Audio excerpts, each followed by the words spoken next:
200th episode. We put the 1999 American teen comedy classic American Pie to the ultimate test. The nostalgia test. This one time at band camp.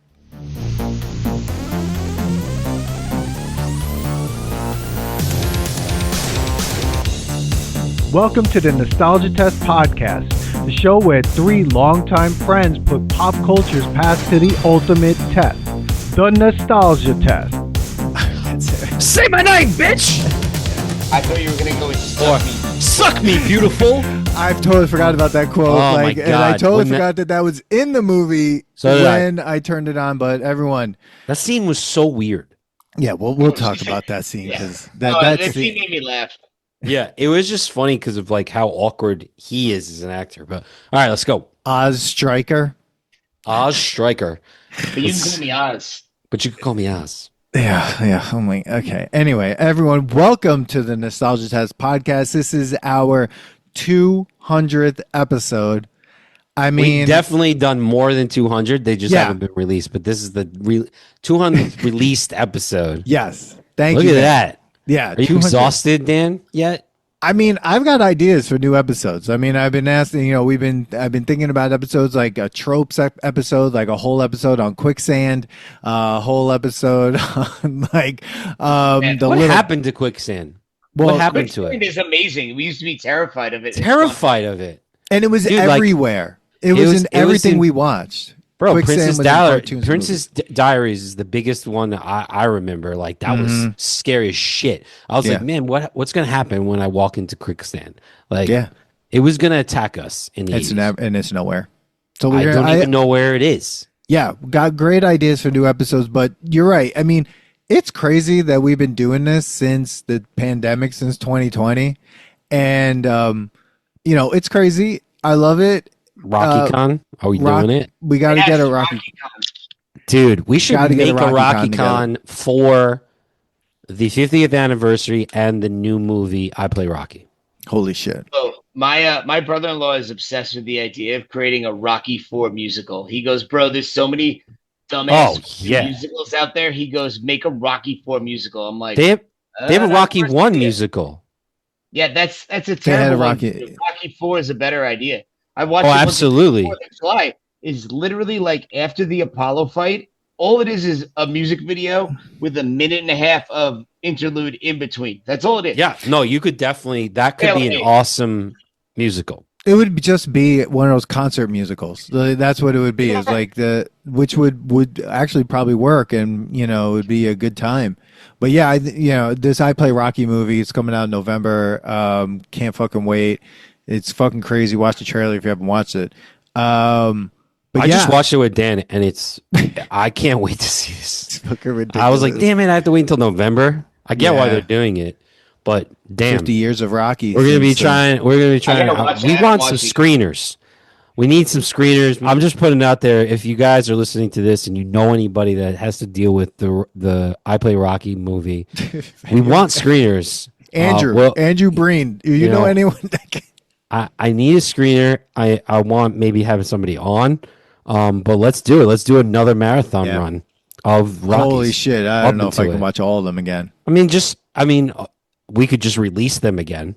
Right? Oh, yeah. Well, I could re-release them. Yeah. Yeah. I don't know if I could watch all of them. Watching a Rocky movie always makes me release, so we're good. Oh, shit. Which one makes you release quicker than clearly. Oh, that's good. So oh, my God. So you could call it Nadia. Okay. All right. Here we go. We're back to it, guys. American Pie. Dan, before we get really into this, let's go old school Danny facts. Give us some facts about this movie. How much it made, what the budget for. This movie, I do remember one thing about this. Before this, we would watch 80s, like 16 Candles, the Breakfast Club, this brought back that genre again, like the high school, like comedy, sex comedy, like genre, right? Yeah. We're going to the prom, or we're going to college, or we got married, had kids too early, all that shit. Were you this brought it back. Dead hooker in your trunk? Wait, wrong movie. Wait, What? That was I know what you did last summer. Yeah. No, good one. Or dirty work. Yeah. So, all right, Dan, fax it out. Okay. Well, I think one of the more important things is like this movie came out in 1999. So for us, this is kind of our movie. Like it is. This is exactly this movie. We were graduating high school in 2000. The ideal client profile. We were right They're graduating. They're in their senior year of high school. Yeah. We were 1999, fall of 1999. We were in the senior year of high school. So regardless if this came out earlier or not, we knew this was like right. You said, Billy, like this. Well, this was released July 9th of 1999. Oh, even better. Like this is like, oh my God, this is what our life is going to be. Exactly. Coming up. It's the summer that I burned my wrist. So I mean, we have that right at Matt Utah party. Well, Matt Mays is in this movie. But so American Pie is an American teen comedy directed and co-produced by Paul Weitz and written by Adam Hertz. The film's main ensemble cast includes Jason Biggs, Chris Klein, Allison Hannigan, Natasha Lyonne, Thomas Ian Nichols, Tara Reid, Mina Suvari, Eddie K. Thomas, and Sean William Scott, with also Eugene Levy, Shannon Elizabeth, Chris Owen, and Jennifer Coolidge.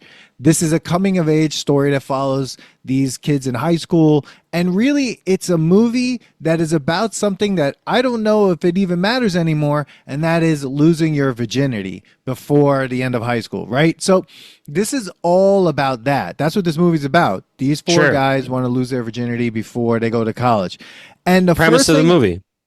Yeah, I mean, it's the first thing I asked myself when I saw that, and I was like, does that even matter like anymore? Because you don't see that sort of thing in the comedy space. That you don't see a lot of comedies either.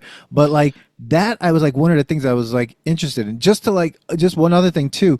This movie was budgeted for $12 million, and this is according to the numbers. Opening weekend, it made $18,709,680. Damn. Domestic box office is $101.8 million. And then worldwide, $234.723 million. Like that is an unbelievable success. You have a movie that was made for 12 and it made like over $200 million. So here's the thing about back then too. Spreading the word was tougher, right? So this all had to do with marketing. Yeah. And it all had to do with a need for something like this, right? That's why I think it did well, because we didn't have a comedy like this for a long fucking time. So like this was like, yo, all these people, first of all, released at the best time. All high school kids were out. It's summertime. I remember being online for this movie. Oh yeah. This is where we had to get physical tickets, and you're sitting down for 2.5 hours waiting for this fucking line to let you in. Raceway just opened up. Yeah. Oh yeah. Go in and out. Chili's and Cozy Mel's right there. Yeah, I probably lost my Nokia phone because I just got it. And everybody's playing Snake. Phone in '99, bro. Get out of here. Mike was maybe the only one that had a phone. I had a fucking voice stream, bro. Oh, what are you talking? Okay. In '99, I still had a beeper, bro. You were fancy, motherfucker. Bro, get out of here, bro. I worked. All right, I was working. We had a screwdriver. Oh, right. I was working electrical, man. I was making the big bucks then. Dan's at CVS. I'm at McDonald's. We were the fucking pager crew. You got this fucking cell phone up in this. Yeah, exactly. No, Nokia was Fast and the Furious. Sorry. Okay. Well, because you were playing it was voice Snake stream. It was the parrot. Yeah. There you go. Yeah. Okay. So other movies though that came out summer of 1999: Star Wars Episode 1, The Mummy, Notting Hill, Austin Powers: The Spy Who Shagged Me, Tarzan, Big Daddy, South Park, Bigger, Longer, and Uncut, Wild Wild West, The Blair Witch Project, American Pie, Runaway Bride, and The Sixth Sense. Those were all summer movies that came out. Damn, that's some good ones in there, bro. Sixth Sense, Wild West, come on, one of the best. Shut up. Right, come on. Dude, Wild West. Oh, Will Smith mailed it in on that one. So did Kevin Kline. All right, so American Pie. So we all remember going. We pretty much, I think, took up an entire row at the movie theater. And there's got to be at least 13 or so of us to watch this movie. Pact movie theater. I'll never forget that. And just everyone just losing their minds. This movie was such a success. And I think the preview, did the trailer have him watching Spice? No. It didn't? Because that was to me the best opening ever, because so many people related to that. Can you Bill? Right, Bill? 100%. Come on. I mean, Batman had the scrambled channel and the unscrambled channels, but it's insane. But that was like channel 68.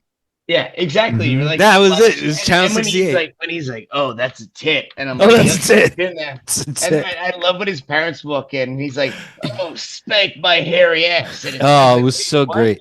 Apparently, I was reading that it originally got an NC-17 rating. Yeah. They had to change it where he basically was like, grab my hairy balls. Yeah. That's what they had to change? Yeah. Get the fuck out of here. Other things, but that was one of them. Yeah, that was a crazy scene. I forgot that's how the movie opened. I mean, here's honestly, I don't remember the last time I even saw this movie. I mean, when was the last time you even saw this movie? I couldn't tell you. I couldn't tell you. Because so I probably saw it in the theater. I probably rented it from Blockbuster, but I guess Blockbuster was still around. Mm-hmm. Oh, yeah. And that was it. After rentals, I don't think I watched this when it was out on cable TV. I didn't. It was good. Don't get me wrong, but we had moved on from that era. I probably watched American Pie 2 because then we were in college, and then they made way too many of them. Then I definitely watched 3. I didn't watch Reunion, and I watched the one with the brother, Stifler's brother. That was terrible. I didn't watch that. Yeah, because this kicked off a whole franchise. There's apparently American Pie Girls Rules. There's so many or American Pie Presents. Yeah, that's the thing. It's now national. It became National Lampoons. I was about to say, yep, exactly. Yeah. National Lampoons, Van Wilder, or whatever it is. Yeah, that's what it looks like. I mean, but this is the movie that started the whole thing.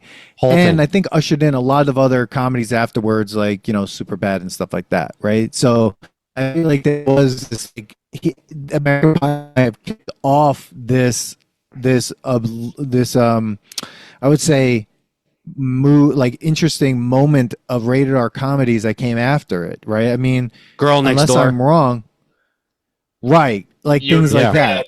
Road Trip, these were Euro Trip. Was Todd Smith not associated with this at all? Because for some reason I feel like Todd Smith was. I could be wrong. I have to look at that, but I'm not sure. I think Todd Smith did Road Trip, and then he became did a bunch of these other. Todd. Is it Todd Smith? Am I fucking it up? I have no idea, bro. But yeah, Step Brothers that came out in 2008. So I just feel like this movie set off a whole moment of rated R comedies that I think hadn't seen in a while, which is why it was such a big deal. It's that 80s throwback almost. Yeah.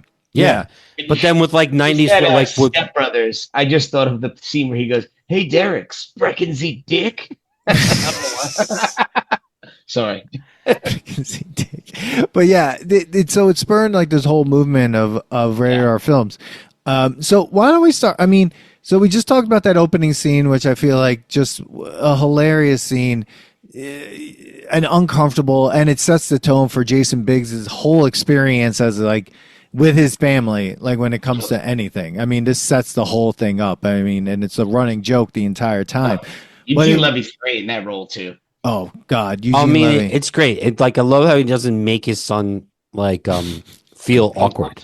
Yeah. I bought you some magazines. Yeah. He's like, this one's called Shaved.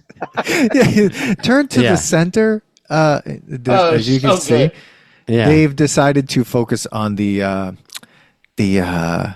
pubic area. Kind of looks like a plant. Oh my God.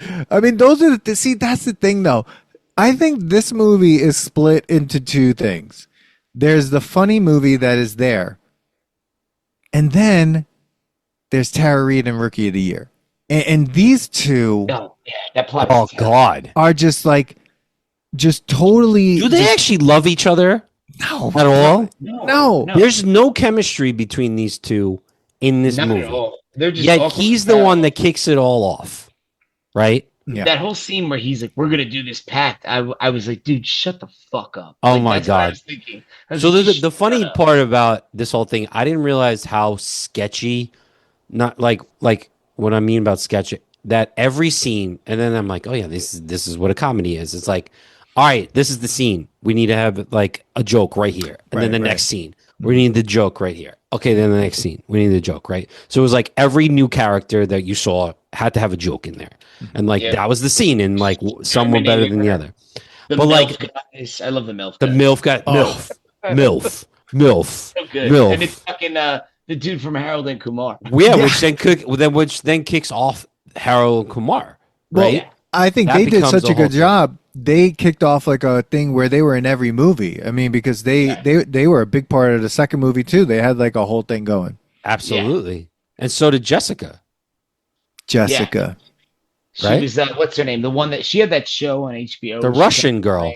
Yeah. Russian Natasha dolls. Leone. Yeah. She's great. There you go. Yeah, she's good. Yeah. Did it turn out that she was a lesbian or never? It's like she just never hooks up with anybody. She's like kind of like the. I think she's just Natasha Leone. I think that she's just like she's the coolest person there. Yeah. She's been around the block. She knows what she's doing, but she's cool about it. She's like, all right, I'm gonna help you out, get over this, Whereas then you have she's talking to Tara Reid's character, and like she's like, just go have sex, please. Just have sex. Yeah. And let's forget let's not forget this is before Tara Reid became like a full blown cokehead, and she was just a terrible actress, Yeah. It's horrible. Dude, Rookie of the Year, man. Dude, Rookie of the Year.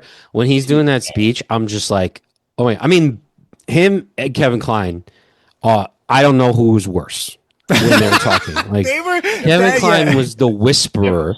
Like I couldn't he just take talks it. like, like was he supposed to be this like Californian? Like, well, they're in Michigan. I don't know why he was playing the Californian.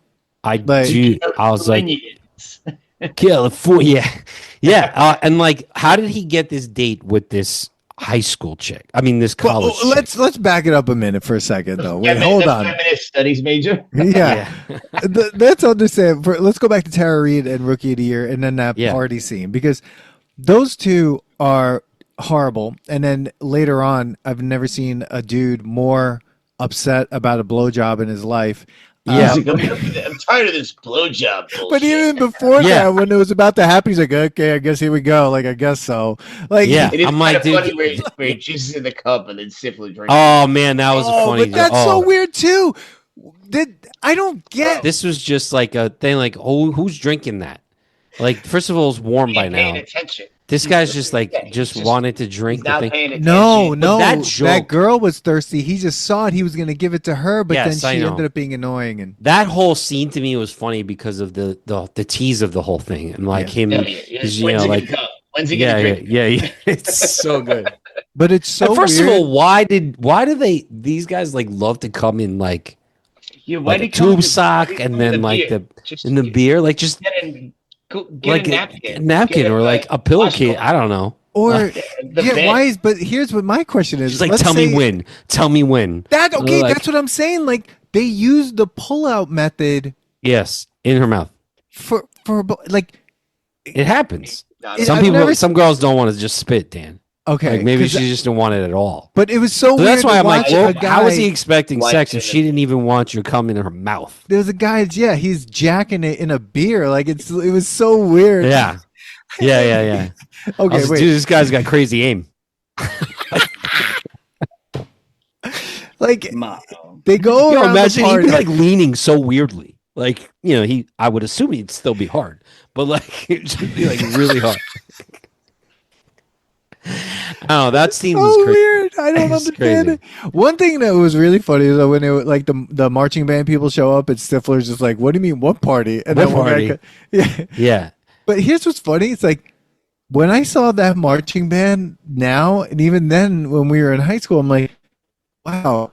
So the thought about marching bands is they're a bunch of nerds. Our marching band in Mineola People wanted was to the join. Scariest marching band of all time. Like, horrifying. So this is funny. Like football players, drug dealers, like insane. So you know what's funny is I was watching this and I was like, oh, so like all these types of movies had the sectioned off people, like they made everybody go into certain sections, which was like the jock, the nerd, what we saw in Breakfast Club. Yeah. But like our school, I remember our last year, right? The last year, the senior year, there were no, like, everybody went to a party. Everybody just like hung out. So I'm like, does this only happen in Middle America? I think it's what happens in very stereotypical high school movies. Like you have to have that in order to develop need to have stories. So I guess you also need to have it to get you have to appeal to every single person who's watching this. Yes, but I mean, let's remember that it was still separated in our high school. Yes, that last year people started to like come together, but it was because there was a place to party at most of the time. Utah house was Stifler's house. But that's the thing. So everyone's like, fuck it. Let's all go here. And it's just like, well, no one wanted to hang out. Now you all want to be here. It's like, cool. But it was this fake. There was also that weird thing in our high school. And this is like total tangent, like Mineola tangent. Don't call it class of class.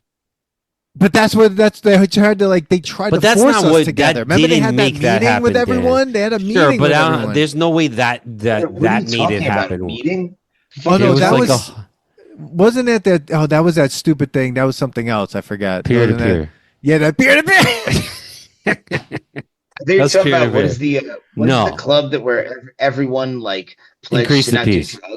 No, that was something else. Peer to peer. We had a binder. It was called something else. Oh, I know exactly what you're talking about.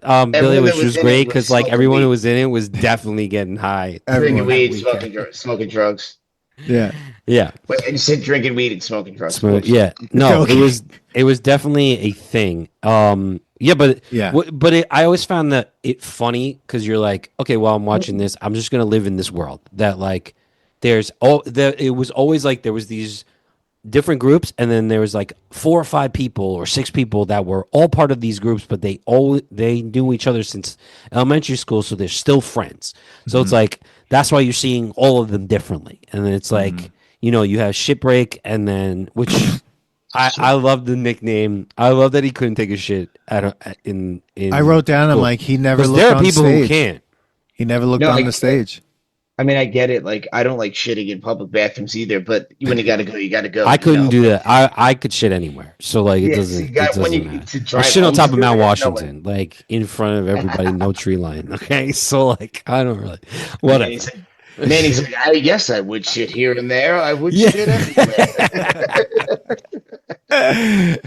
No, that was. But I was like, he never searched the building enough. Like the stage, there's always a secret bathroom somewhere. Oh, yes, you could have.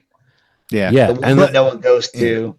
Yeah, but it was crazy. Like watching a house party too, thinking about that. Like, do house parties matter anymore? Like, is that a thing? How do younger kids like do what we like? What is there's the house differences? Parties? Yeah. I don't know about the whole virginity thing. I guess I would have to ask my sister this. She's also a high school teacher, so it'd be interesting if this was like a thing. But like, we don't have it, and if there are out these kind of comedies, we just don't know about them. Well, I don't think we have them. I think they're a lot different. So. Because it's like you had like this movie, you have movies like Meatballs, Losing It, Nerds. Eurotrip. Scotty doesn't know. Doesn't know. Like, come on. Best. Yeah. You know why that happened, right?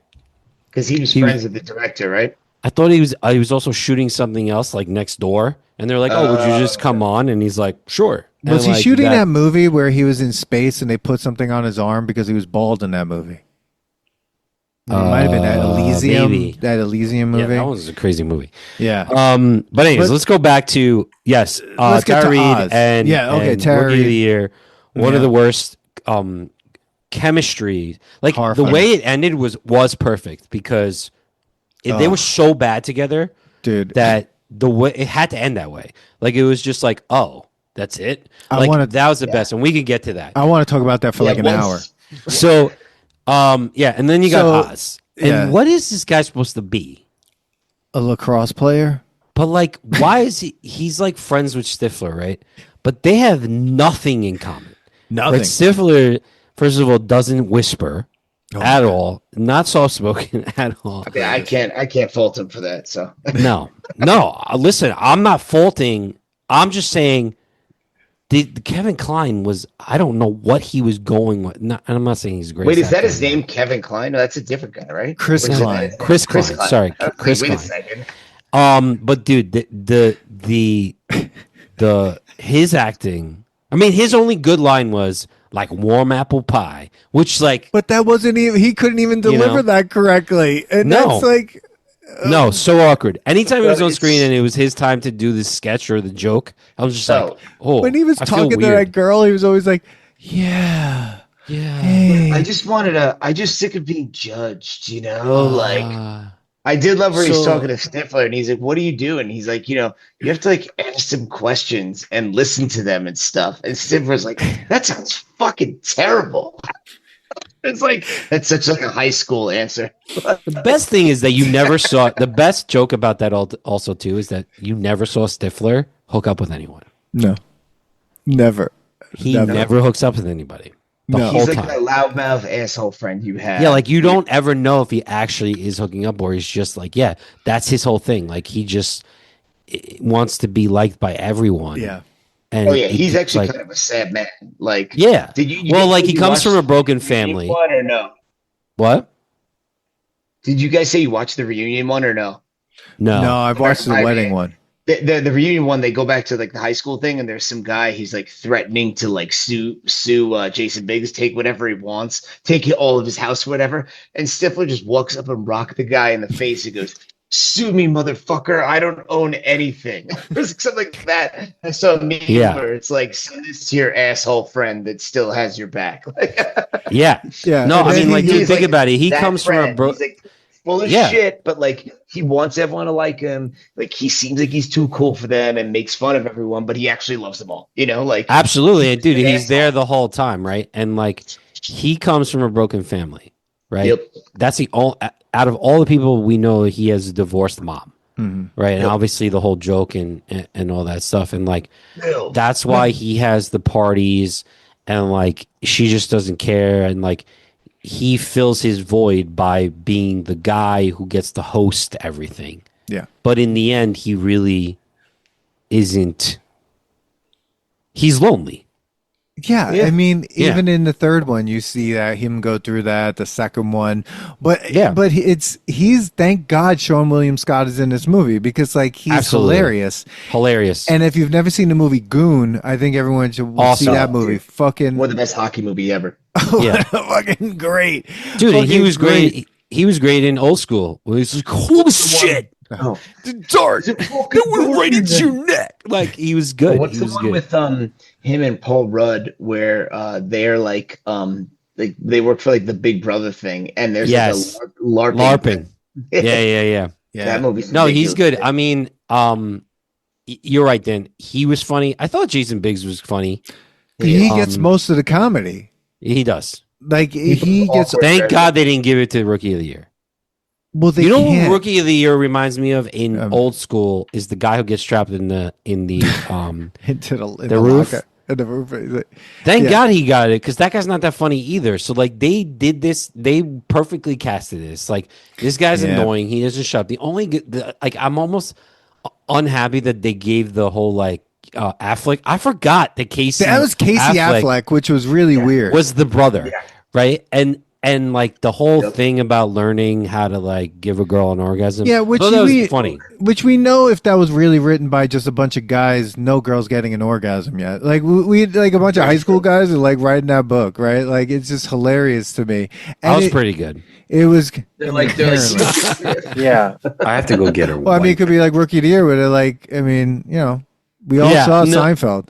Yeah. So like I'm like annoyed that story went to him, and I was like, I guess like because like Shipwreck's story was, I guess, funny because it was like who was telling the rumors and stuff like that. But like, I don't know, Kevin's was so annoying. But like then again, we wouldn't have gotten the movie without that, right? Like the whole thing is like, but he kicks the this thing Pact off. makes no sense. He gets too serious about it too. It's not when they get pact. mad at him. Yeah, because what's like, gonna happen? He stands up. He's like, blah blah blah. If I was hungover on the couch, I'd be like, bro, shut the fuck up. Shut the fuck up. I mean, of course I'm trying to get laid. Just shut the fuck up, dude. He's so annoying, and it's like it's like you have a problem with your like none of us have girlfriends. You do, and you're having a problem getting laid. Like we're trying to get laid wrong with you. Like that's what we're trying to do. Like. But the problem was, why do we come to this party? Like, shut up. Well, it's the problem is they're friends with him. That's what's getting in their way. They got to deal with his shit. It's just like go off with your girlfriend who hates you. Like doesn't like him at all. I mean, she doesn't give him blowjobs, so I guess she kind of likes him. But then he's sick of that blowjob bullshit, man.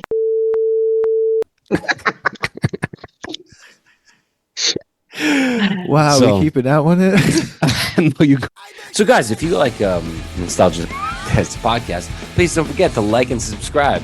Yeah, subscribe and like. Follow us on all social media outlets that you can find us and where you can get podcasts: Podbean, Spotify, Apple. And start. Yeah. All right, so we have them setting up that this pack is happening. Now a pack that makes no sense. That makes no sense. Unnecessary. And like they're all going to help each other out, which they don't. But I'll tell you this: the only person that got help was Jason Biggs. Everyone else didn't help anyone out. They didn't help Oz. Oz joined the jazz choir. Because first of all, he goes on this date with this college chick. Yeah, we got to talk about that. That's great. And then it's like they were like at like the lake, and she's like, "Oh, you ruined it by everything you said." It's like, well, why did you go on the date with this guy in the first place? Well, it's like, what are you doing? She's like, I'm doing feminist studies, and it's like, all right, why are you on the date with this guy? And then he hears that, and he's like, "Suck me, beautiful." And I was like, "What?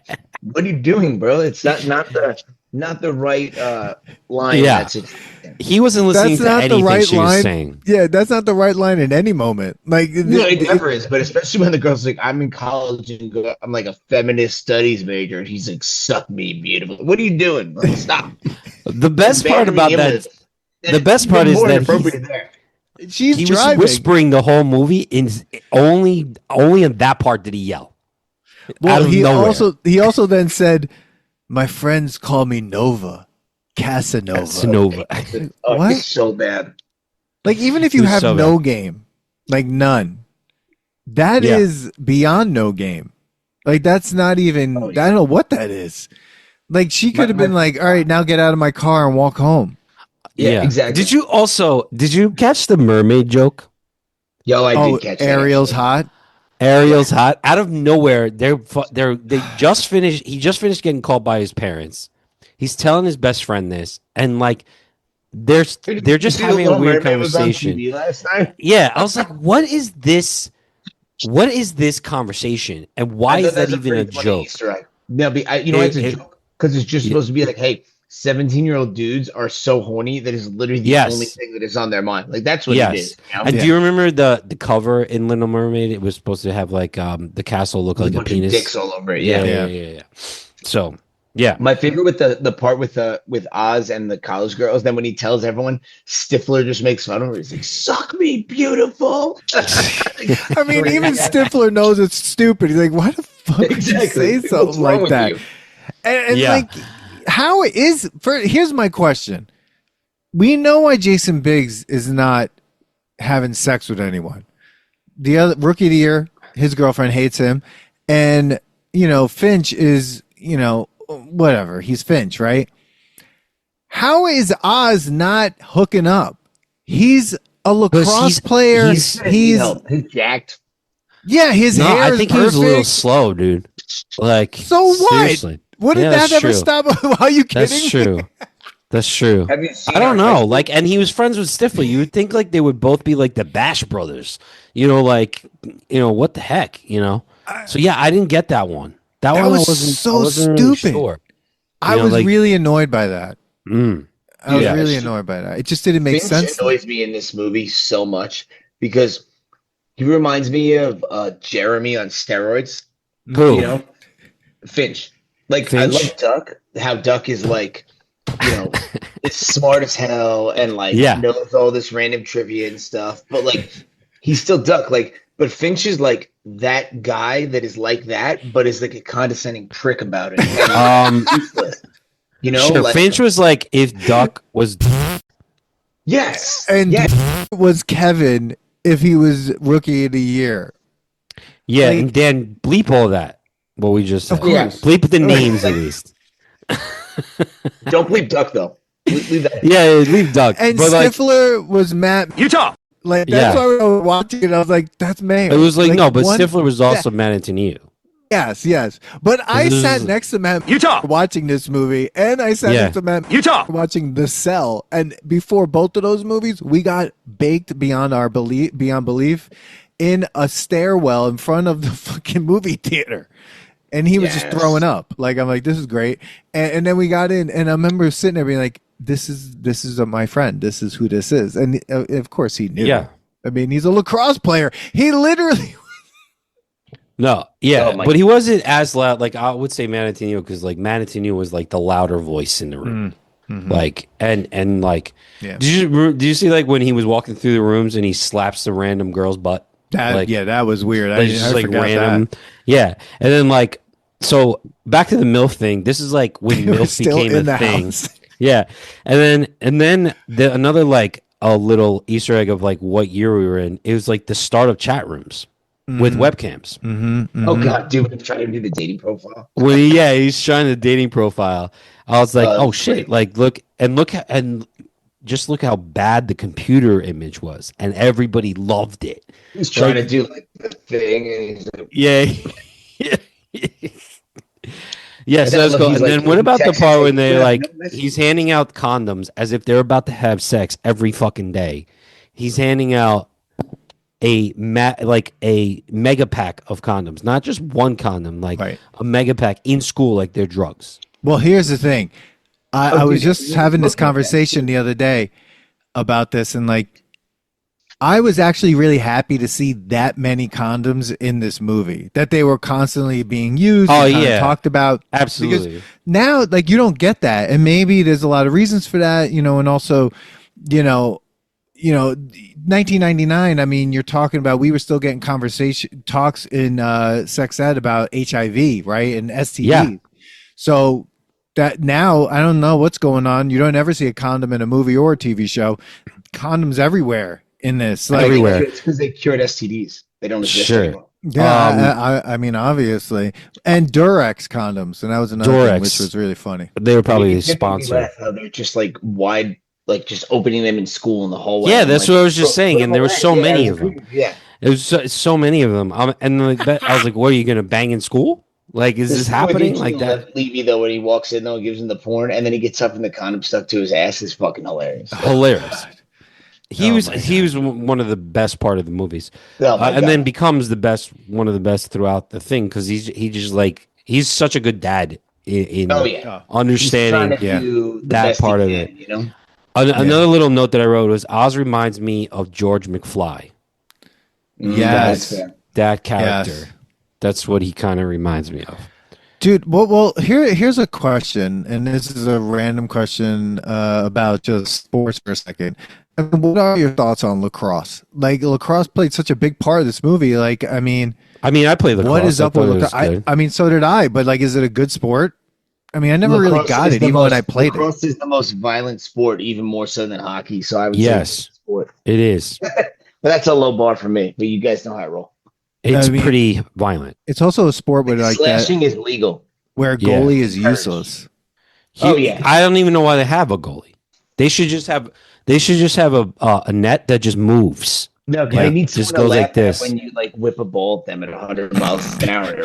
Yeah, because like, do you ever see a score? Sometimes it's like 15-12. I'm like, what's the point of a goalie? Yeah, it's an insane sport, man. Those Native Americans that invented it were fucking crazy, and they were playing with rocks back then. It's nuts. I think it's curious. I think it's a thing. Yeah, I don't know why they made it.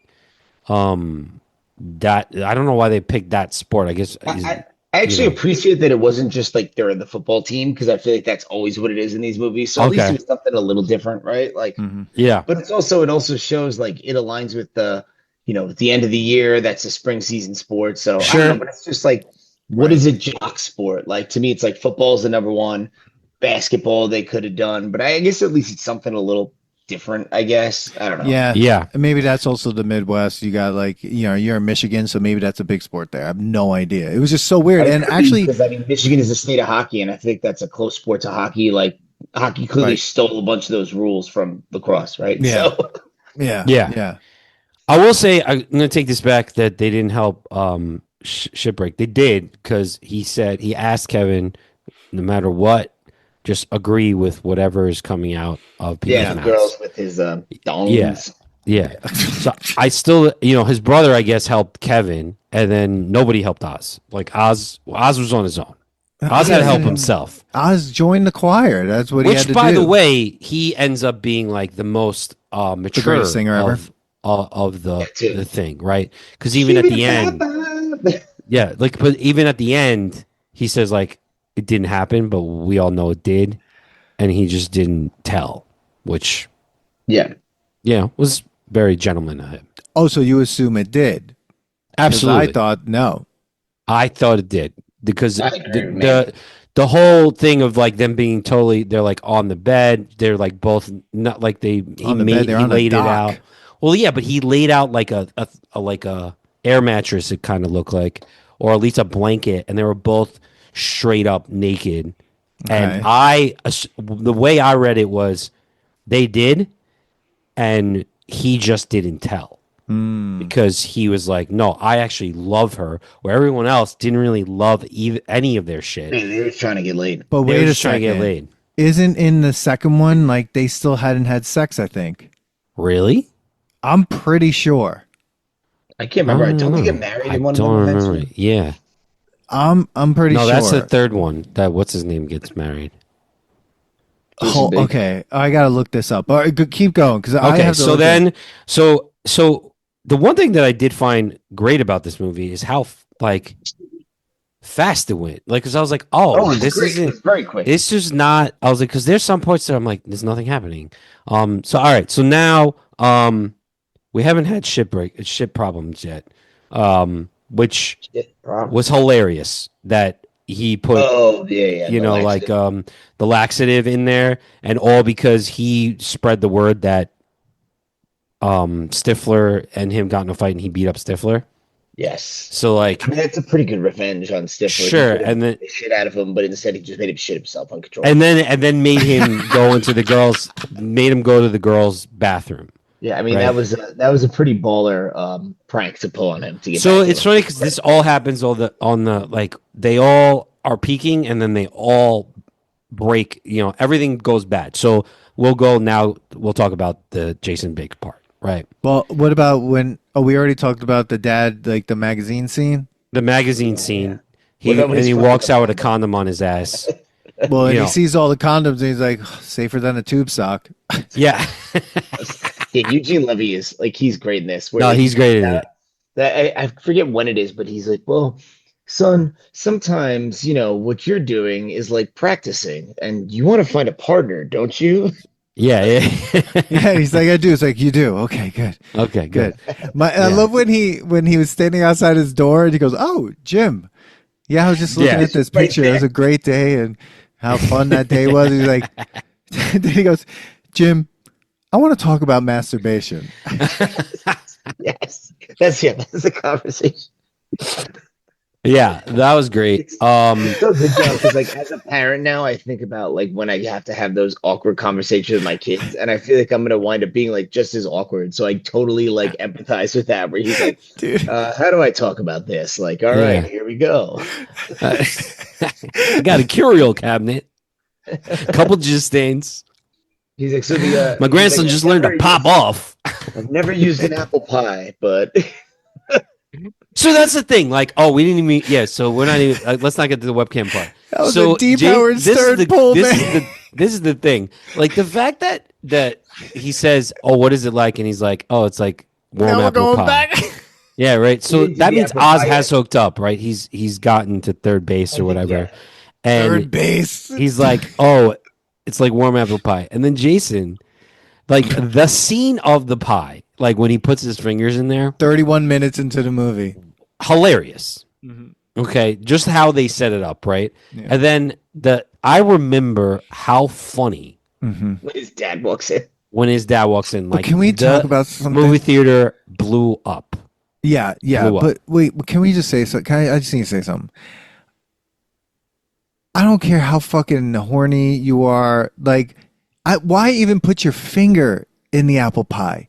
That's the weird. Yeah, you still have to explain that part. It's food. That's a good point. But I will say, like, if you haven't fucked a pie, are you really even living? I will say that there's many inventive ways when you were a kid to do whatever, but that was hilarious because it was so like. I wonder if that actually has happened. That story. That feels like an urban legend thing. Like you'd wind up, someone would be like, I burnt my dick on it or some shit. Yeah, it just came out of the oven. Like, what are you doing? I don't know. Like, but I love his dad's like, well, tell your mom that we ate it all. Yeah, and he's just looking at it. But my question is, I do feel bad for his dad. He's just trying to help and like doesn't know what to do, and he's always so awkward. He's fucking great, dude. He's great. He's sitting there. I love when what's her name comes over. My son's a creep. Yeah. He's like, what is he doing? He's an idiot. Yeah. He's like, all right, so here's an idea. Instead of watching that channel, here's some magazines like a normal person. Like, yeah. He's just trying to help him out. Like, let's just stay in the room, put it into the condom. We're fine. No, you had to. Like, Jason looks at this pie, and like, I would be if I was the father. It would be great if there's a scene where he's talking to the mother, and the mother's like, "Oh, I'm gonna make another pie." He's like, "Never make a pie again." Ever. That would be. We need to keep pies out of this house. But like, my question is this: like, he's gonna hurt himself. Like, how does he? Like, basically, he's just fucking a pillow. No, he's fucking the counter, and the aluminum is scratching him. Oh, that's terrible. God damn. That's what I'm saying. That's what I'm saying. It was like it felt like good for a moment. It felt like good for like just the tip. Unless he's got a micro penis. We don't know. We don't know. But I'm looking at him like the pie is shallow. The pie is shallow. Okay. Like we're not talking about like a mason jar pie. Yes. We're talking about shallow. This shit ain't a trifle. Like all it cares about is money. Yeah. Oh my god! Like, what is like that scene? I was just like, oh right. Like, I don't want to see that guy with like a toilet roll holder. I don't want to. Like, come on. I feel like this is where the fucking weirdo that created the fleshlight was watching this in 1999 or rented this movie and he's like, okay, wait a second. He's like, dudes need this. Dudes are gross enough to carry. Dude, it's gotten crazier with the things that looks like a flashlight. Flashlight and fill it with apple pie. Yeah, that means someone took a flashlight and like took the batteries out. Oh god! Like a mag light flashlight and took the batteries and was like, "Can I stick it in there?" Like someone. I'm sure. That's where that came from. Dude, here's the sad, fucked up truth: is like. Anything that's shaped like that, there's probably some man at some point in history that has tried that. Because absolutely. No, absolutely. I mean, the vacuum, they say. People. Like, yes. Absolutely. Because so that's why the joke works. That's why the joke. Yeah, exactly. That's why it works. And I think that's why the joke works always, because there's always some idiot. Yes, like, look, the dude was talking about Little Mermaid. Okay. So Who's like 15. Yeah. He didn't know that at the time. Everyone knows that. Like 16, I mean, he right? was So 16 or 17, whatever. That was like him dating a sophomore. But it was just like, it's just so like, to me that highlights, it's like he's looking at like the blurred channel. He's Absolutely. like, Little Mermaid was on cable. He's like, he's just like, hormones are running wild. Like there's absolutely no up or down, you know? Right. Yeah. But they're he's out of control. Like, dude, this guy is like, popping off.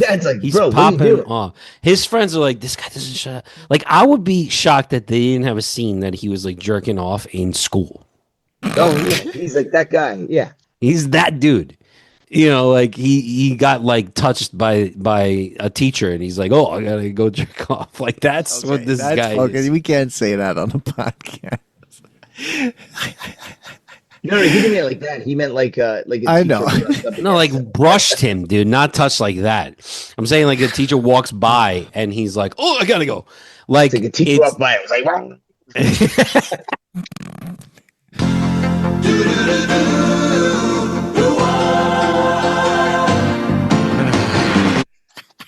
All right.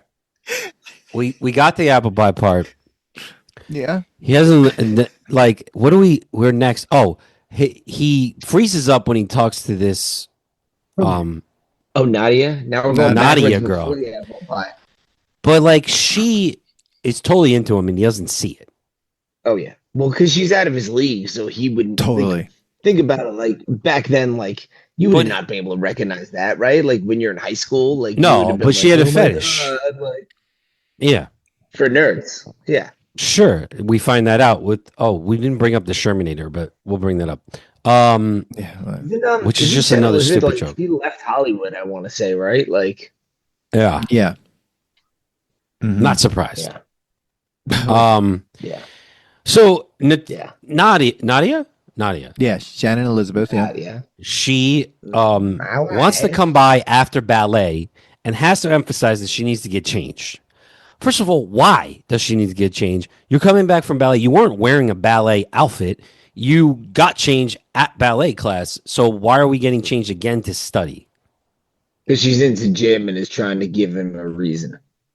Sure, but I'm just saying she comes in wearing. Had no other idea. Probably they just didn't know what to do. But that's the best part is she's like, "Oh, I have to come by and I have to change before we study." So that gives him the idea. Oh, well, of course. Who was it that it was? Who suggested the filming of the webcam? Can't remember. I think it was Kevin.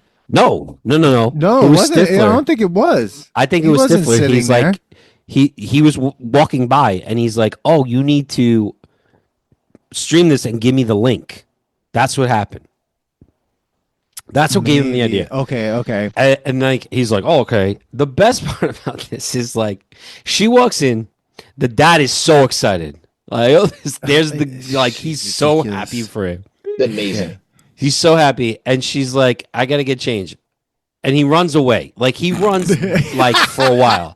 He's sweating by the time he gets, and they like get a beer to watch this thing. Yeah. Right now, here's the thing: her getting ready is the longest getting ready of all time. If you're getting ready at someone's house, that would have been in the bathroom. Like, oh hey, can I use your bathroom? I gotta get changed. Yeah. No, she's using it, and she's like walking around his room. Before she gets naked, she's just like looking around. I'm like, this girl's not in a rush to study at all, right? So no, she's a spy and is trying to steal secrets from America. Yeah, exactly. Actually, that's exactly. I was like, what is she doing? Like, she's just like, and like, I'm like, did she actually want to study? She obviously didn't want to study. She's smarter than him. Yeah, she came there because she wanted to hook up with him. Yeah. Right. But like, why didn't she just say that? Like, oh no, I don't need to get changed. You stay here. Because it's the 90s when people didn't, they had to beat around the bush. And we wouldn't have gotten the webcam joke. Which would never have streamed even that clear. No. It would have been like, it's funny. I mean, Billy's phone doesn't stream as that clear. And it's 2026. it would be like when he's taking the picture for the dating website and his face looks all weird. Like it would have looked like that, you know? Like but much better than the blurry porno scene. So like they were just, you know, back then you were just fine with it. Now, I know, Dan, it's bad they streamed teen porn.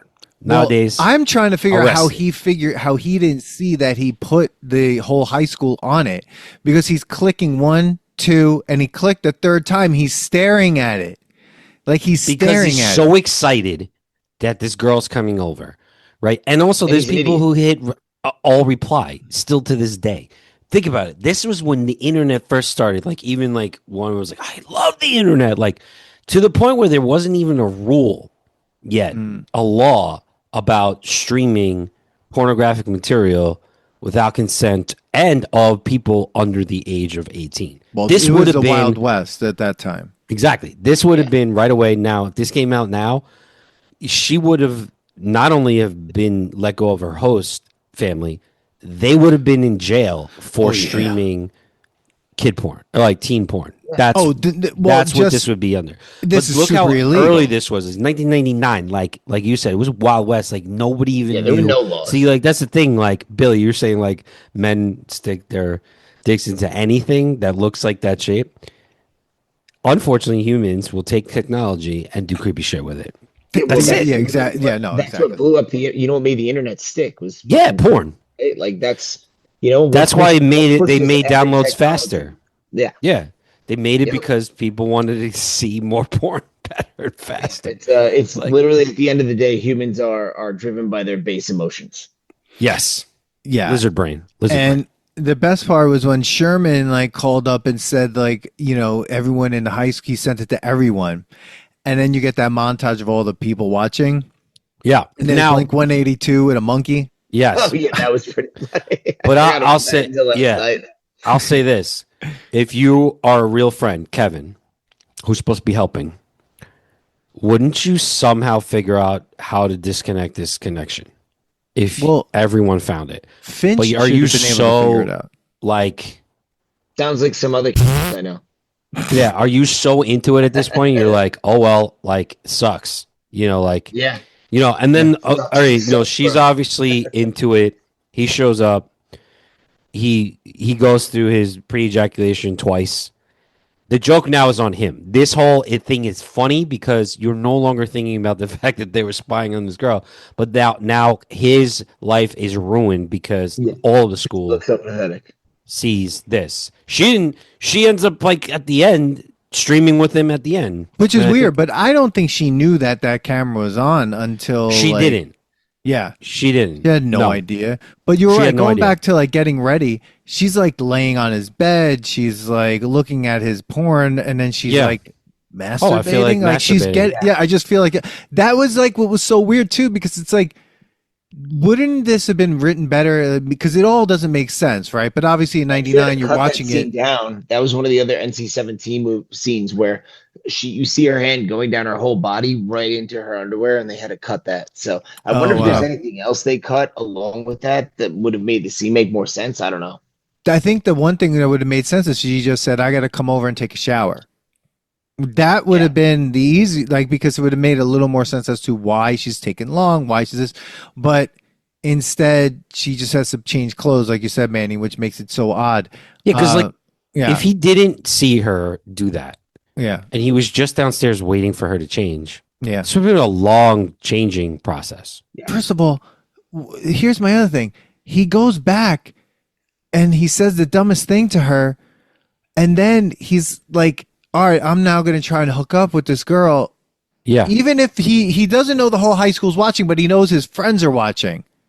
Well, he throws his shirt.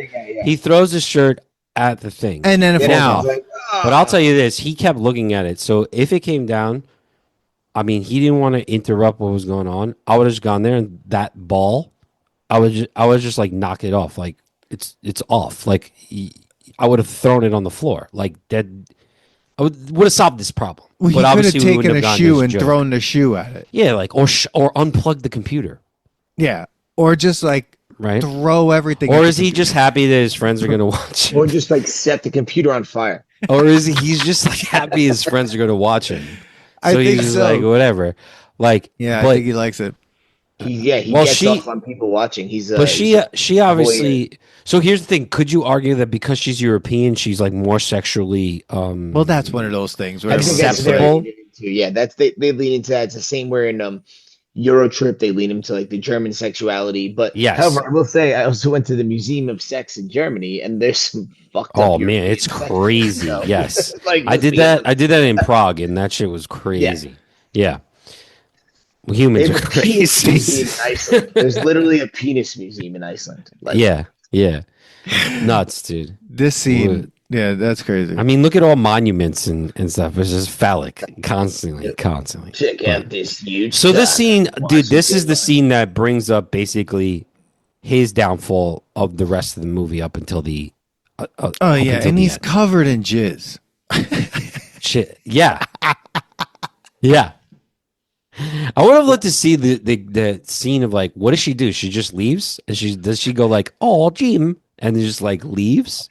Like does she go like, "Okay, now finish me," because like I finished you twice. Like, you know, like does she demand him to finish it? You know? Oh my god! Because like, why does it have to? Why does that have to be the most embarrassing? Like, why does that have to end right there? Like, hey, all right, this happened now. You're still here, bro. Now it's over. You're still here. Let's figure this out. You know, like I would have been like, I gotta get a bath towel. Listen, you're so hot, and this is the first time. So, like, can you still stay? And I'll. Can you say I just gotta fix that camera? I gotta get a beach towel. Yeah. Let me just do a couple things. Yeah, let me go take a shower. And oh god, dude, he didn't know. And even when he got to school, he didn't know. Everybody was making fun of him, and they're like doing the 2 sign and whatever. So that means his friends, after this whole thing, didn't even call him up and was like, "Dude, we got to let you know something." This is why cell phones were invented. What are you talking about? This stupid help me shit, Kevin. You suck as a friend. You're terrible as a friend. Yeah, I can't stand Kevin. He's the worst part of this movie. He's also the worst part of the second one. He is just shut up. Horrible. Shitty actor in a bunch of shitty movies. That guy sucks. Oh man, we were gonna ask to see if he could come off for Rookie of the Year. Oh, take that part out then. Or you should do is we gotta take this whole episode. Not put it in, but if we get him in, dude, the alarm already went off like a while ago. Yeah. If we get him on, cut that part out, but then put me on the spot and just play it while he's on. Yeah. So all right. So now we're like, so that's that joke, and then there's the laxative joke. So those are 2 guys that have been destroyed.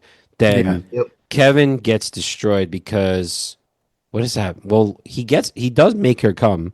Because remember, the dad was like about to walk in. He's like, I'm coming. That was good. I mean, so where did he have that book when he walked up to her? Yeah, I don't know. That was ridiculous. And then he's like looking down. He's like, wait a second. Right. And I was like, okay, that was stupid. But what was his downfall? Was it because himself? She was like, you didn't say I love you or something like that? Yeah, I think it was because of the love you, but like and she's like, it's always about sex with you. It's always about sex with you. And then like Jess helps all of these guys out. Except she's the only one doing anything. Yeah, she's like helping. Well, she doesn't help. She helps 2 of them. Okay, she doesn't really help. She doesn't help Jason. She's actually not even in high school. She's a benevolent ghost. I feel like it. Right? That'd be great. I was like, when she's not in high school. Like, no, she doesn't seem like she is. That's she's funny. Just, but no one's talking to her. They only talk to her. No one ever interacts with her. No one else except 3 of them interact with her. She's never at the parties, really. Nope. No. Oh, she is at the party. Stifler does say something to her when she has a bucket hat on. Oh, yeah. You're right. But maybe he could see her. It's just only a select few, Dan. Like she doesn't fit in. No. She's from another school. She's on the cover. That's like 21 Jump Street. So all right. So oh God. So Jimbo is destroyed. Everyone's making fun of him, so no one's gonna ask him out to the prom. So his pack is done. So and then what? Oz gets in trouble because he decides he wants to go play state versus go sing songs. No, before that, they were making jokes about her. At the lacrosse game. Yeah. But he made that he like fixed that and then like quickly lost it again because he made it seem like lacrosse was more important than. Well, she wasn't that mad at that. She was like, yeah, okay, thank you. But they weren't. She wasn't dating him. And it's weird to see two students kiss in front of a teacher. Yeah, and the teacher be so happy about it. Yeah. I also think he made the wrong decision. It's like, dude, you've played lacrosse for how many seasons with these teammates, and you dip out on them at the last second for some Pact to get laid, like some piece of shit. Like, okay, so I'm gonna rebuttal on this one. I think he just liked her at that time. It was the last game, Bill. It wasn't like states. It was just like last game. Oh, all right. I was confused. I thought it was like the. Yeah, it wasn't. It wasn't. By the time we got to this, it wasn't. I don't think it was states, or it was like they happened to be playing the game. They happened to be playing the team that was hosting the vocal states. Oh, the vocal states. That's what it was. Yeah, and it was like the team that beat them last time, Central, and they're like, "Yeah, we're gonna beat them." Yeah. So, and then he was leaving, and Steph was like, "Fuck face." Yeah. So, but that also shows you that Stifler was like, he really needed friends. Like, of course, yeah. Why not? Yeah. So then that brings us in bugging out that everyone's giving up on the Pact. Which, what is the Pact? Like, I know what the Pact is, but doesn't a Pact also have consequences if you can't fulfill the Pact? Isn't that the idea? Really, I don't think so. Like, no, it's just because it's just a Pact. But yeah, it's just a Pact. Yeah, he made it seem like it's not a bet. It's like him, man. Everyone was already trying to do this. Like we said earlier, like when he brought it up, it was like, dude, you're the only one. Like we're all trying to do this already. What the fuck are you talking about? And then he gets on people's ass. They're probably like, dude, just shut the fuck up. Like leave me alone at this point. Like remember, even Jason's like, I hate sex right now because you've made this into this this stupid competition. We have to do this. Yeah, and like and he's like a dick to them at the end, like the way he kind of like talks to them, like says what he says to them all at the prom, and I'm like, will someone just punch this kid in the face? Like just rock him once. Like he needs to be punched. Like that's what he needs. And what's funny too is like I looked at that prom and I was like, a part of me was like, man, it would have been cool to have a cheesy ass prom like. Like that prom. I don't know. Cheesy. Band at the prom annoyed me. They were hilarious. That's every 90s movie had a band at the prom. It's like, and I don't know anyone that had a prom that actually had a band. No. Every 90s movie about high school had a band at the prom. Yeah. Okay, so by the way, the answer is yes. Chris Oz had sex in the first movie. I guess. I just don't know. I mean, I guess the prom night. Oz kept the private for his friends because of his genuine feelings for her. Okay. Yeah, I was gonna say my thing is he did have sex, but it wasn't with her. It was with Jim. It was with Jim. Yeah. I thought it was with Stifler. So, guys, this brings us to prom night. What's her name? Jess finally talks what's her name into having sex with Kevin. She's like, yeah, I at least do it to someone who's special to me, and I'm not going to do it to someone random in college. Mm-hmm. Blah blah blah. Right? Their sex is terrible. Of course it is, yeah. Right? She's getting hurt and then realizes how bad this is. And in the morning, it's not even like, their sex is horrible. It's not even like, oh, hey, let's do it again because we're still so horny. It's like, you just dead in the relationship. No, it's like, like, I don't know if this could be said either.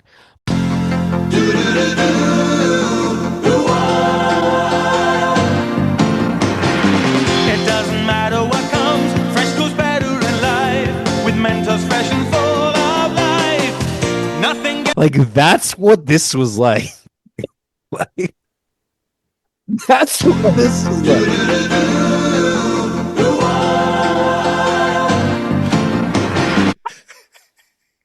Dude, I totally forgot. Related to them hooking up. Do you remember going back in the movie where he's trying to get her to do it at the party, and he's like, could you imagine a more perfect situation?" Oh And my God! All the guys like, "Oh God, your farts smell terrible." He's like, "Yeah, I really need to take a shit." Yeah. I almost pissed myself when I was watching that. That was funny. See, I think the funniest moments of the movie were all like the side comment things or whatever. The MILF stuff. Yeah. But that that sex scene was just as bad as the Top Gun sex scene. Like it was just awkward and weird. It was so awkward. I mean, the beach volleyball sex scene, right? No, it's almost as bad as it's almost as bad as Terminator sex scene. Like it is just it was just bad. She was obviously showing how like it hurts. Like you're the physical reaction of breaking someone's virginity, but like. It was even worse than that because it was like she did it and then it was like, oh, I actually don't love you. And but we're going to break up. Did they lay in that room all night? Because that was the first thing they did was get there and just have this terrible sex. And then what? They stared at the ceiling the entire night? Yeah, why that's what everyone. Yeah, like that's what I was also saying. Like I'm just trying to recall like when that happened to me and whatever. And I'm just like, no, like we did it again, or like you went back into the party. Like you didn't just stay there. Like no. Well, they had a whole candle they had to burn through. He finally got. So it was literally like she was like, oh my God, I feel like she regretted it so bad, and then like I wanted to ask like Kevin just looked like he was like, oh, that was it. Like I think he like prepped himself so much for it, and then like the weirdest question was like, "How do you want to do it?" Like, oh, that was like regular. He was trying to be sensitive about it and stuff. I was like, dude, you've been planning this forever. It doesn't say anything in your book what to fucking do. But like, what your book stopped at the tornado? That was it. You need to unlock the level 7 wizard to. What the fuck, dude? I mean, then go back to the tornado. Like it was like I think like what was so crazy about that scene was like, so he learned all this stuff from this book, right? So throw some of those moves out. Exactly. Like you just get in there and it's just like, hey, I guess lazy to read it. I just stick it in now. Pain. Yeah, it was really weird. So weird. I think pitching for the Cubs took up a lot of his time. Yeah, dude. In the second one, he is so fixated on like. Getting her back or like reliving the past that he doesn't even get laid in the second one. No, because that's also where you come to the realization that he's attracted to crackheads at that point. It's more about like a stark contrast. Tara Reid in this one versus that. You're like, definitely a lot of cocaine. So it's sad. So that happens with that. Then we got Oz. Oz, they go and have their private moment. Then we got Doc Shipwreck. Which is with, what a scene. Okay, his like what blatantly walking in through the sign that says do not open this door, or like the thing because that of course he did. Of course he broke that thing because he's just so pissed at being at Stifler's house. Like, which is how bad is that? It's a party with free drinks. He's an asshole. He called them heathens. He's an incel. Yeah. So the part of the scene is great. What's the woman's name? Jennifer something. Jennifer Coolidge. Dude, she's fucking. I mean, she's amazing at everything, but she plays this part to a T. And I love that they needed to put in that he's 18 because he's like, oh, do you have scotch? And she's like, yeah, age 18. Just like I like it. They had to because they had to make sure it's like, look, we're not. Yes, this is still weird, and this is like not, they needed to do that. It's taboo. Yeah, but like we're gonna say exactly because you couldn't even question that if he was 17. You had to say 18 in this because he's also really drunk because he says I'm 3 sheets to the wind. Yes. So she's also like preying on a fucking wasted 18-year-old, which is so interesting to watch it now. Also knowing that like her character is supposed to be, I don't know how old, but being an adult, at least 40, I'd say, right? Yes. Yeah, I mean, I just turned 44 2 days ago. Like, it's just like that scene through like my Happy eyes birthday, now dude. is just, yeah, thank you. Through my eyes now is like it's fucking nuts. Yeah. Then watching it, then it's like, you know, we've been, you know, of course, it was just like, as we were texting, like if you change the sex, I think You it makes can't. it even worse, right? Like it makes it absolutely. like even like it just makes it 10 times creepier. Like it's still like as a 40 something, you look at it, you're like look, if you were 18, you'd be like, this is fucking awesome. And now you're like, that's a little creepy. But if you flip the sex, you're like, You whoa, can't. whoa, no Yeah, way. no, that's always been a thing, right? And that's why, yeah, like, 100%. But that's also Yeah. the Lolita thing. We've seen those types of movies out there, and they're all thrillers and horror films. And then you watch like Old School. We were talking about that, and the scene between the crazy What's thing his about the face? Old School is that you never find out how old she is. You just know That's she's the in high problem. school. yeah, Yeah. Because I think it's like her senior year, but that I agree, that is a much creepier vibe than this is. yeah, and you're just Yeah. like, what is this even in this scene? And then that scene when Vince Vaughn's also in the room with that girl, and I'm like, what is gonna fucking happen here? Like, I Yeah. don't like this. So then another thing is like the second one, they continue to hook up. Yeah. So like, yeah, he's older, but like, so there's this like whole thing with her and him, and like it goes back to Stifler's parents. That like he comes from a fucking family, No, so he's, you know, that's That's why he wound up playing minor league hockey in Goon. yeah. And then we finish off with Jim. So the whole joke of and in band camp, and then she finally lays down, and in band camp, I stuck a flute in my pussy. Blows everybody's like, what? And then she's like, can we just go get laid already? And hilarious. That's amazing. That scene is scene. great.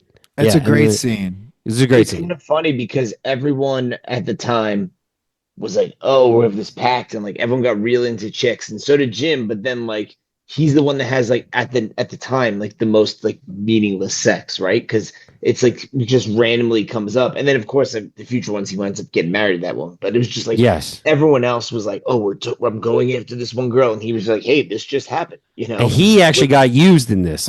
Like she left. Yeah. She explains why she leaves later on in the second one, but we didn't know that there was going to be a sequel. They probably didn't know either until they saw how popular it was. And it was just that she left, used him because she just wanted to get laid. Like she was the male. His own medicine. She was the male in this. She was just like, yeah, I thought you were going to be an easy lay because you weren't going to say no. So it was going to be like a definite thing. And I'm sitting here talking to you, and all I want to do is get laid. Like we're at prom. Like let's go. Like so, she already had the goal. Like let's get laid, which also means like she had sex before. Yeah. No, she absolutely. Yeah, maybe. Yeah. Because she says, "What else do you think we do in band camp?" Oh yeah, you're right. So like, I think turns definitely the whole thing on its head, like where they're like, "Oh, those people are nerds," and then like Jim is the nerd, like you know. Yeah, and like she's the most, I would say, like sexually advanced in this whole thing. Dude, say my name, bitch. Say my name, bitch. He's like, what's her? Michelle. Yeah, that's pretty hilarious. It was great. I mean, Allison Hannigan is so funny. I mean, like that, and that I think that is one of the. Oh, she blows up after this movie. I mean, think about like the people who actually like took out their career to a whole other level after this. She was one of them. Jason Biggs, I would say, he goes on to do the other ones, and then that movie Loser with the girl who was in the choir. Her and him. Was annoying. That was a movie. It was weird. That was a movie, but that movie did bring up a whole like thing about roofies and stuff, and that was fucking. So crazy. Allison Hannigan had already been on Buffy the Vampire Slayer since 1997. So she already kind of had, I think, probably the most success. Yeah, people knew who she was. Yeah. Yeah. Oh yeah, definitely. Yeah, and I think I think American Beauty came out right after that. I think where you had the girl from this movie who was in it, and she was in that movie. Oh, 1999. That movie came out the same year. Wait, she was in the girl. American Beauty was what, the girl from the choir? Yeah, she was in that. Who's the main girl? She was the girl who he was like going after, like infatuated with. That's right, and then was gonna have sex with her, and then she said she was a virgin, and he was like, no. I was like, oh, great. That movie's nuts. Yeah, that movie was. Woo. Yeah, I don't know about that one. Yeah, that movie. Yeah, and now she was in that one. That movie came out the same year. It came out September 17th. So after American Pie came out, this came out. American Beauty came out, which is pretty wild. Yeah. Damn. Yeah. Okay. Yeah. Yeah. So. And then they end the movie with a hot dog at the end. They all get to have a hot dog at the end. They get to have a hot dog, and Kevin says some stupid shit as usual. And the second one, he's the most annoying in the second one. I wish he would turn to a horror movie and he would get like run over with it. Like I wouldn't mind watching the second one of this one just because like it to me the sequel was done well. Obviously, it wasn't going to be as like punchline and great as the first one because we weren't going to be shocked anymore. It's like watching 2001. Yeah, it was like, but it's like watching Hangover 2. You're like, okay, I'll go watch it, but like it was never going to be as good as Hangover 1 because Hangover. I would actually argue that American Pie 2 is better than the Hangover. I was going to say that American Pie 2 is actually pretty good. Shit. Yeah, Hangover 2. American Pie is good. Like the second one is good. The third one is like a throwaway. Put it in Thailand is what like. There's no changes to that. And it was so bad that I never even watched the third one because I was like, "Fuck this franchise." Like I did. It got even worse. Hilarious. Yeah, I'm sure. I never saw the other two. No, it was terrible. First one's funny. First one's awesome. Yeah. But so yeah, boys, we're here. We went through that whole movie. Yeah. This one was an old, so it's funny, it's a 200 episode, and this one goes back to our old way of how we used to do movie episodes. Yeah. Dan, like when we first started, like dissecting the whole thing. We basically told you the movie. Mm-hmm. If you listen to this whole episode, like again, we didn't do the spoiler alert. That's what happens. We don't do that shit. Dude, come on, 1999. If you haven't seen this if you haven't seen it, then whatever. But like here, but here it goes. Like, all right. Regardless, did it pass? So, like, it's funny. Like, I've been thinking about this too a lot because it's been 200 episodes. There's been a lot of movies that we've watched and like have been surprised, like going, "Oh my god, I thought this was going to be better," or "I thought this." And there have been a lot of movies too that I think were better than we thought. This movie was such a cultural phenomenon. Like that's also a big part. Like, I mean, it's everything. Considered number one. And the soundtrack, in comparison to those times. And the soundtrack was good too. Soundtrack's all like that pop punk. What's weird though, that like the movie American Pie wasn't a part of this movie because the Don Henley song, I think, right? Yeah. It's not in this movie at all, which I thought it would be. Absolutely, yeah.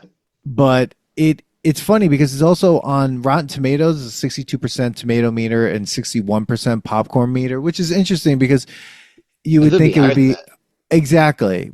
But I think it's, a lot of people now, a lot of younger audience members watching this, they actually are not having like obviously the same experience we had, but are also like going, wow, there's a lot of problems in this movie that they're not into, right? So does it pass?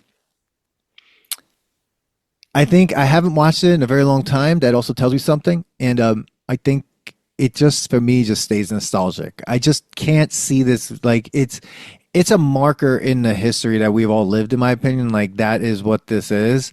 But if I think of other comedies that came after this that I feel like would pass the nostalgia test, like I think of Step Brothers. I don't even need to watch that movie to know that that's going to pass the nostalgia test. Like it has. Yeah. American Pie has had a long-standing, obvious, like cultural impact. But when I hear the word Catalina, I'm like, like I am like there. Only play 80s Joel. Yeah, I mean, only play 80s Joel. Yeah. I'm gonna just say it remains nostalgic. I think it just stays nostalgic. It was a fun nostalgia, though.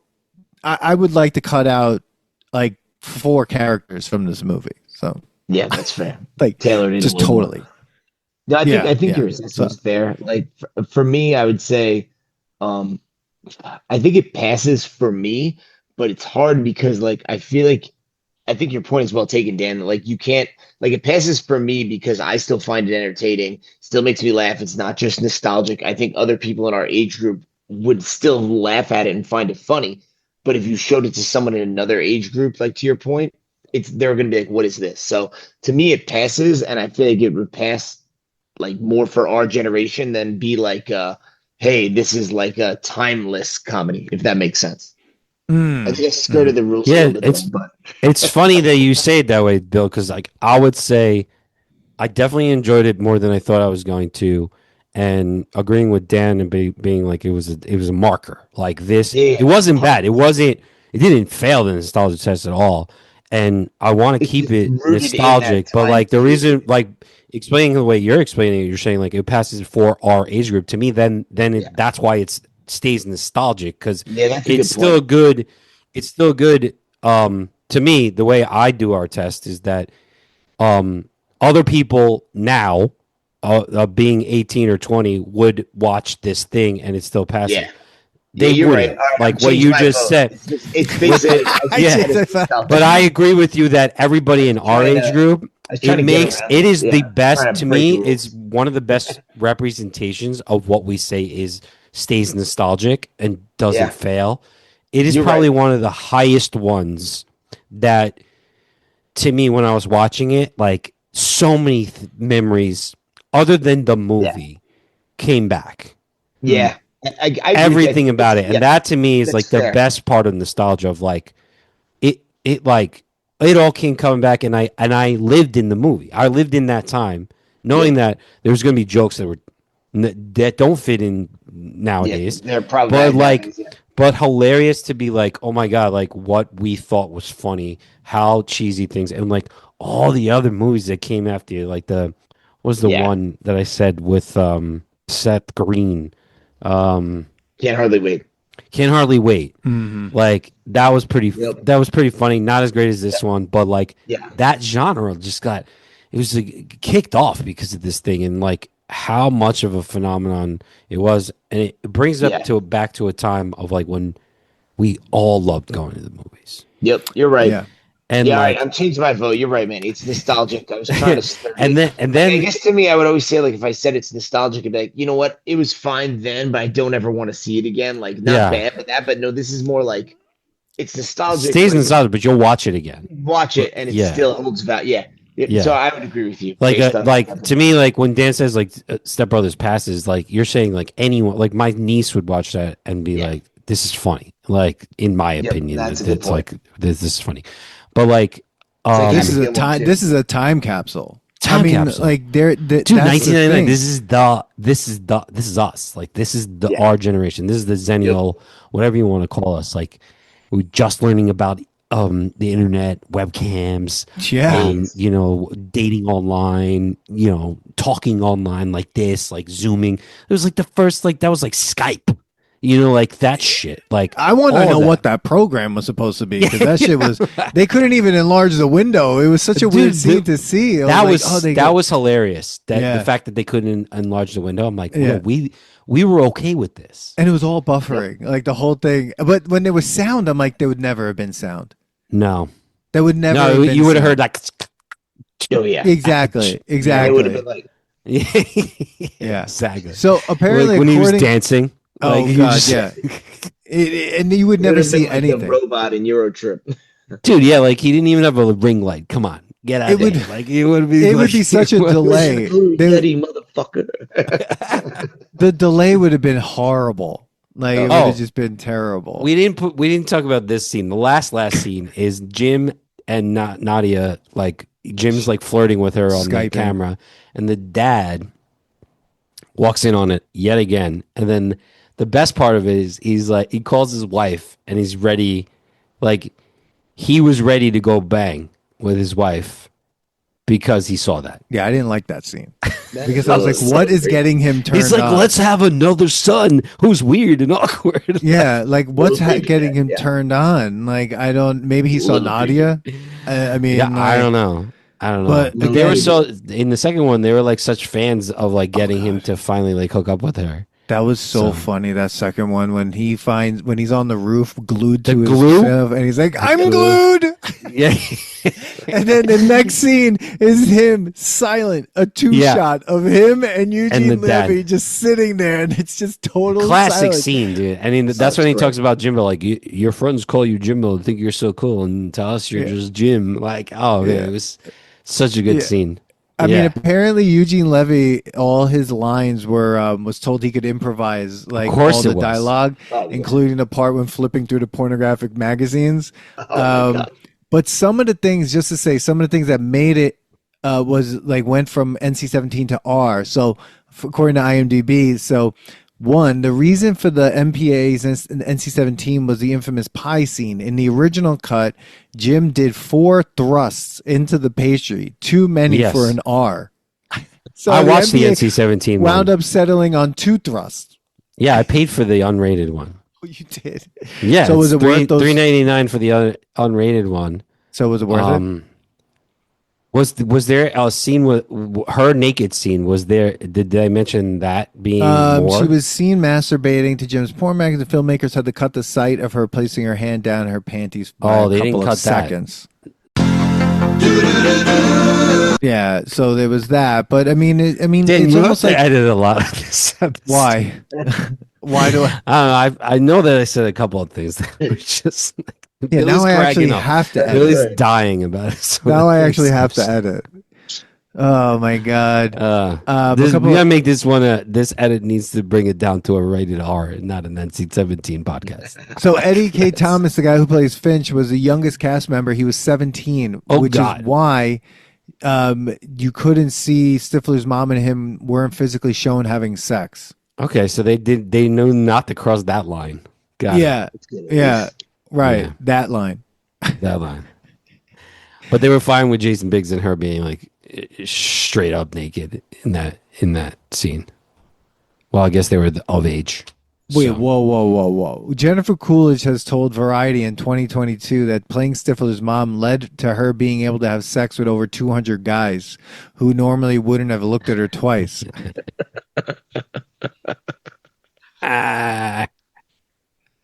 I love her. What? Oh, love her. God, that is. I hope that's true. Good for her. I do too. She's one of the best. Good for her, definitely. Have you guys watched White Lotus with her? Yes. She's amazing in that. Phenomenal. The only reason she's so funny. She's so good in it. I was so mad with what they did to her. Yeah. Why did they do that? Like she should have been the main character in all of them. Like the string that kept the story. And going. I didn't realize she was, because I just caught up on them recently. So like when I put on season 2, I'm like, oh, awesome, she's in it again. Awesome. Yeah. Yeah. She's fucking hilarious. Yeah. Oh my god! At one point, the producers tried to see if they could get Jim to bang an actual McDonald's apple pie. After an awkward phone call with McDonald's representatives, the fast food company declined. They eventually went with a Costco apple pie. So I guarantee you, that's why I was going to say, like, it's so weird. So how he said it was weird that he did that. It wouldn't have been weird on a pocket apple pie, because that's more.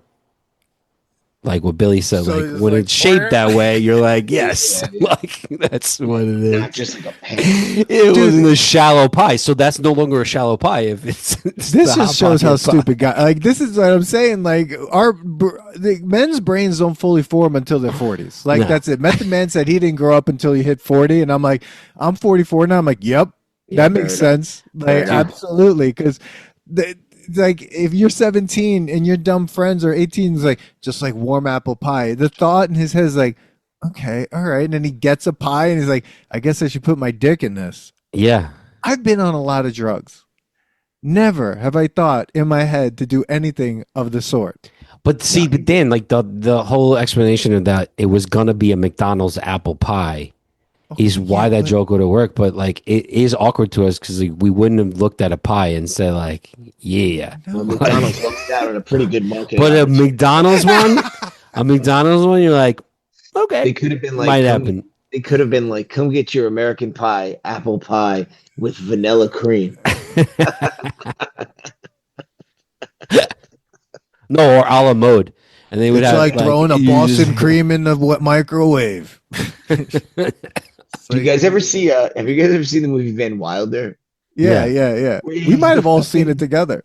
Where he has the dogs jizz in the eclairs and gives them to the guys. Dude, that was like I can't even. I want to throw up. Don't. I want to throw up now listening to you. I like that Batman.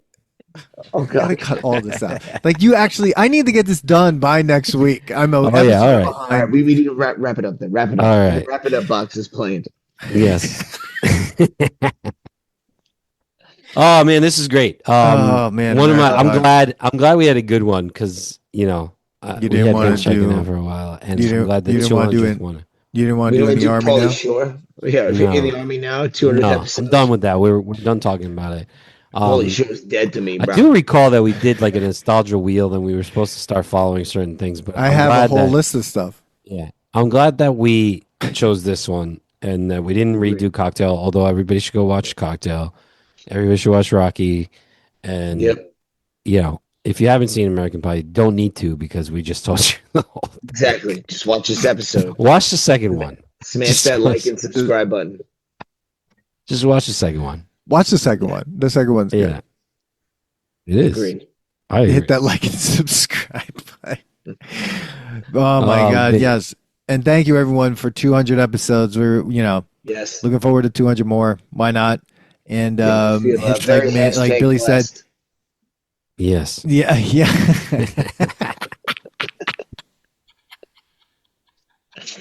Stop. Oh my God! Please, the guys who made I Play Rocky, please reach out to us. We're ready to get a screening and talk about it. And we're from Long Island. We'd love it. We love it. Hey Manny, do you remember what just real quick, just so everyone can hear the difference? This is what our first episode. It reminded me of Muppets Take Manhattan. This is what our first episode sounded like. Thesis. A master friend, Manny Coelho, who's over there in New York. Ooh. What's up, Manny? What's going on? What's up? Let's do it. Let's do it. You got your notes? It's episode First of all, I have what I think is look at that sound. Thesis. A masterful. That's our first episode. That sounds horrible. That's awesome. Dude, I remember, wow, you want to talk about being nostalgic? I remember where I was when I recorded that and what time it was at night. It was probably 1 a.m. I think we did the first one. It was more in the afternoon. Oh, really? Yeah, that first one. A few of them. Fucking liar, Manny. No. Oh, well, then that must have been like Teenage Mutant Ninja Turtles. Remember it was really late? That was Teenage Mutant Ninja Turtles. That's what it was. Yeah. Dude, it was late. And Episode 3. And we just kept going on. I still remember. I don't know when we started late, dude. We started midnight or something. It was what happened. It was during COVID times, and I don't know. I was still working. Time did not. It was just like a weird thing. But I remember where I was in that apartment, and doing this. And I remember when you reached out, you're like, "Oh, we should start a podcast." So I was like, "All right, what do you want to do? Cocktail? Okay." And then 6 years later, here we are. We've talked to so many cool people. We have great guests. We've had a great audience as well. Yeah, and we're gonna. Billy came on.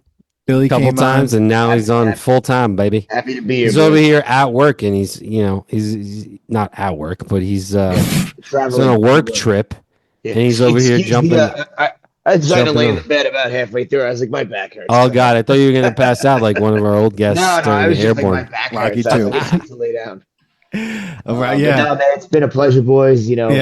From being a guest and watching it, and now being on full time, it's just fucking cool to be part of, man. So love you guys. Love you too. And I love going back to these movies and ruining our childhood for a little while. But now it seems like we've been finding some good ones. This one was okay. It was just nostalgic, but it was nostalgic in a good way. Yeah. Nostalgic. I'm good. I don't want to see that again. Yeah. Yeah. Exactly. Yeah. The higher end of nostalgia. Absolutely. Exactly. Yeah. Exactly. We had a question from someone, but I think we answered this. Shit. So it was like, how does it stand up to other raunchy movies, raunchy sex comedies now and then? And that was from No More Late Fees. So shout out No More Late Fees. Definitely probably one of the best. Yeah. I think all raunchy sex comedies are nostalgic to the time they were created, right? Like if you watch Revenge of the Nerds or Meatballs or Porky's, those are very 80s nostalgic sex comedies. You watch this or any of those other ones And I honestly don't feel like the genre really exists anymore. So I think sex comedies in general are very nostalgic. And like, if we watch one from the 70s, I can't think of one right now, but it probably wouldn't resonate as much as one would from the 80s or the 90s for us, you know? Yeah, it might be a good episode, a good thing to see if we can see more of them, like put them together, because I think it would be interesting. See, remember the one that like something and something made a sex tape? That was all right. Yeah. Zach and Miri make a porno. Yeah, some that shit. But like, none of them to me is as good as this one, or like you could say 40-year-old virgin. No. I actually hated 40-Year-Old Virgin. I watched it. I didn't think it was funny at all. Superbad was good. I like Superbad a lot. Well, these are coming of age stories. That's like what. That's why it's funny. The person says like compare it to others raunchy sex, where like I put this into the coming of age high school movie. Yeah, I would agree. Like, with that although yes, the focus was sex, but it was like there was still like it's the end of the year. Yeah. Like this is like Dazed and Confused almost, like kind of as opposed situation. To like Caligula. Okay. Oh my God! And one last question from Rena Friedman. She asked, "Do you look at apple pie differently now?" And I would say I don't really eat apple pie. I didn't really care for an apple pie to begin with. But now I'm going to look at that McDonald's apple pie a little differently, thanks to you, Billy. And I can't. You know, I love apple pie, and I definitely don't look at it differently at all because I don't look at it going like, like that's. As we explained, it's too shallow. It would never work, and now we understand why, because McDonald's said no. It would have changed the whole thing. Like that means like the dad would have gotten a Happy Meal or something like that, and it was like, "Hey Jim, we got you McDonald's," and like he's bringing it back to his room, and he looks at it, and he's, he goes at it, and dad catches him, bang with a Mick very descriptive Mick bang. Mick bang. Mick come. Okay, and on that, everyone, thank you so much for listening. Get a towel. For 200 episodes. We have a lot of cool stuff coming soon, so please, like and subscribe. And that's it. That's it, everyone. The Mick Jizz is back. Mick Jizz is back. Oh my God!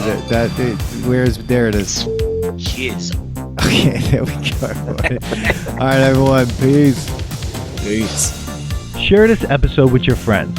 Subscribe and follow the Nostalgia Test podcast on YouTube, Substack, Instagram, TikTok, and Blue Sky.